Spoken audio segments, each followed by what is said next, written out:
Adrian. We're here outside Cabinets and we're doing an anti-fur demo. We're here today because Harvey Nichols have broken an agreement they've had with CAFT that they would not sell fur. They've broken this agreement. This fur is it's illegal to process this product in this country. However, it's legal to import from other countries where the cruelty involved is beyond comprehension. The animals are, some of the animals are actually mutilated, some are skinned alive. The anti-fur people have got videos to demonstrate the cruelty involved. Utterly cruel. It's just beyond comprehension. It'd be impossible to understand how anybody with dignity or any kind of respect for themselves would wear such a product. This may be difficult, but my interpretation would be that it is. You just can't. I think it's a little difficult to sit comfortably doing your vegan thing and just leaving it at that. If you could do something small every day, whether it's if one could be out leafleting or to talk in a friendly fashion and in a sensible fashion to your friends and perhaps and strangers as well if you happen to get into conversation with them. And it's not just about being vegan, but educating them and making them aware of why you're vegan, why you abhor cruelty. Explain to them that anything to do with eating meat or not being vegan is violent and cruel. For instance, it's only this morning, and I've been without meat now for maybe way back, maybe over 30 years. That say for instance the veal trade, just one of the side issues of meat eating. The veal is a product that's derived by depriving the mother of her calf straight away, so that she can get back to producing milk right away for the trade. Now, they're not only happy to be cruel to the veal product, which is the calf. This is deprived forevermore of exercise in any fashion. And one of the ways of doing this, besides confining it in a confined space, is to stamp on the animal's back, so breaking its spine. This will make sure that the animal has no muscle and the meat will be always soft, and it will lack an iron deficiency and never lose the white colour, which goes side by side with the veal trade. Another way is the calves, as they're taken away, is they'll never see their mother again. They will be either killed, slaughtered for the meat trade, or just dumped straight away if they're not used in the veal trade. So everything to do with meat eating is cruel. So that is why I would say you just can't be vegan and leave it at that. You've got to take part, you've got to be active. You've got to encourage people not to eat meat. It's no longer a stigma.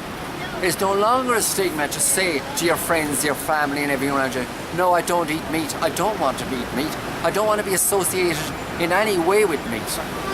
And I believe once you've told them, then obviously they'll probably make their own mind up.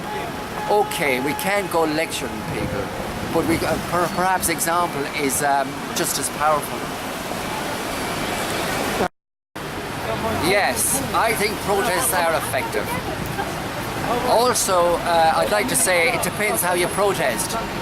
Protest lecturing people and protest bullying people and that kind of thing may not particularly get you winners. Sometimes, perhaps it'd be more effective would be to talk in a quiet fashion to people and explain to them what you're doing. Remember, if the people don't know why and they don't associate killing animals with cruelty and they don't associate it with being repulsive, then perhaps they think it's all right to eat meat. However, if you were explaining to them that slaughterhouses and abattoirs do not have glass walls, that no one is allowed in, that the people in them are people perhaps who for reasons of necessity probably have no money or working in there. But if meat eating and killing animals was okay, then why do they have to hide it? Why is it behind closed doors? You know, why do they have to do all these things in secret? So I believe that if you're a true vegan, that you've got to let people know all this. Let them know the cruelty involved. Just don't dismiss them. Don't be mean to them. Talk to them in a respectful tone and explain to them what's happening in them things. If you want to win people over to veganism, I would urge you to treat them with respect when you're talking to them. Explain to them what you're doing, and then let them go. But examples sometimes can be much stronger than the powerful word. I myself, as you know, years and years ago I ate meat. I never thought it was a good idea. I always was repulsed by it. But hey, if there was maybe 60 more million people on the island doing it, I mean, who was I to argue? However, I was in a paper shop one day, and the lady inside the counter said to her friend who was outside buying something, she asked her if she would pay her bill. And she said, like, what do you mean? She said, the butcher shop, would you give this money to the butchers when you're passing? She looked at the woman and she said, I've been your friend for whatever the length of time was. Please don't ever ask me to enter a building like that or to do anything like that. I do not eat meat, she said. You know, she didn't go into a complete diatribe or a real lecture. But that didn't mean anything to me. As I was going home, I just thought of it and dismissed it. However, years later, when I met people in the animal rights and I started protesting against the fur trade and the killing of seals, it all came back to me. And then from then on, I never touched meat again. So what I'm trying to say is, that woman didn't lecture me, she was simply talking to her friend, but it didn't sink in till years later. So don't ever give up on your friends when you're telling them. How long have you been vegan? Well, I've been not eating meat for over 30 years. But however, later when I read up and did, you know, always reading different leaflets and stuff, when I saw that the milk, the cheese, and all those other things that in the dairy industry was just as cruel, or perhaps even more cruel than just as cruel, say, as the fur trade or as the meat trade. Then I crossed over. Well, it crossed over really maybe say 2 to 3 years ago. But however, I was always going off this and going on that. I mean, I probably haven't abstained from milk, say, maybe seven years ago. And then it went from there, then back to the chocolates and the sweets and that kind of stuff, say maybe 2 or 3 years ago. Now, the way to do this would be always look on the sides of the wrapper, and after a while this will come natural, like the different names that there is on products from the dairy trade, you know, the milk and that kind of stuff, and then you'll probably find it easy enough to manage. I mean, if it gets that hard, then just stick with the health shops and the Hollands and Barrett's, but never take it for granted that it's free of dairy produce. You really got to work on this, or go in tandem with other vegans if you can't, you know. And after a while, it'll just be easy. Thankfully, no, I don't think so. I think it's been better for me, because when I went to the doctor and they wanted to take me to take tablets for different things, one of them was for cholesterol. I didn't want to take tablets because of the vivisection trade. However, maybe if I had to take a tablet to keep me alive, then I'd have no choice. It'd be either do or die. But I didn't think that I should take tablets. So as I'm vegetarian stroke vegan, for the cholesterol, I went back later on. And my cholesterol count was quite safe. It was well below the 6th. at that magic 5.9, 5.4 mark anyways, but I was happy that it was below the 6. So I felt that it didn't damage my health in any way, shape or form. For the vitamin B12, for stuff like your eyesight, if you're worried about it, there's vitamins to take, but I felt that the Marmite and stuff like that would always do that anyways. In the discussion with Peter Singer some years ago, Peter Singer and two other quite respected scientists, they had a debate with three other meat-eating scientists who were quite respected as well, and the argument was won hands down by the vegan scientists.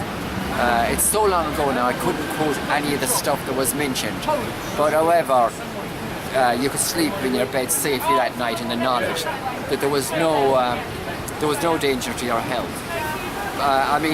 What I'd also like to say about vitamins to anybody is not to be taking vitamins just willy-nilly, because the vitamins you need are probably in your food anyways.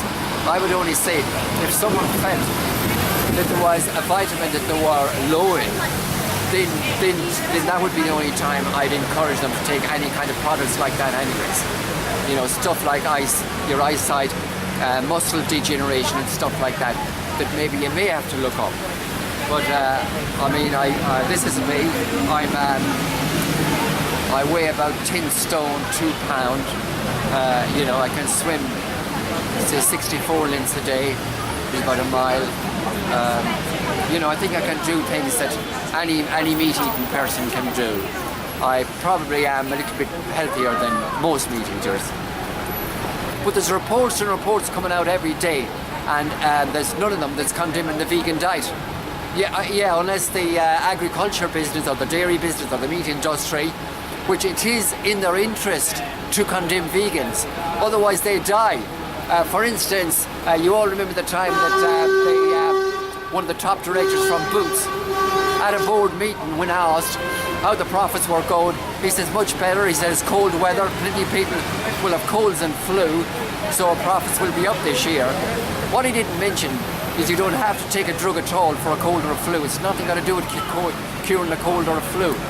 And you can challenge me on that, anybody that wants. Well, I'm just simple food really. Potatoes, carrots, cabbage. Sometimes we have curries.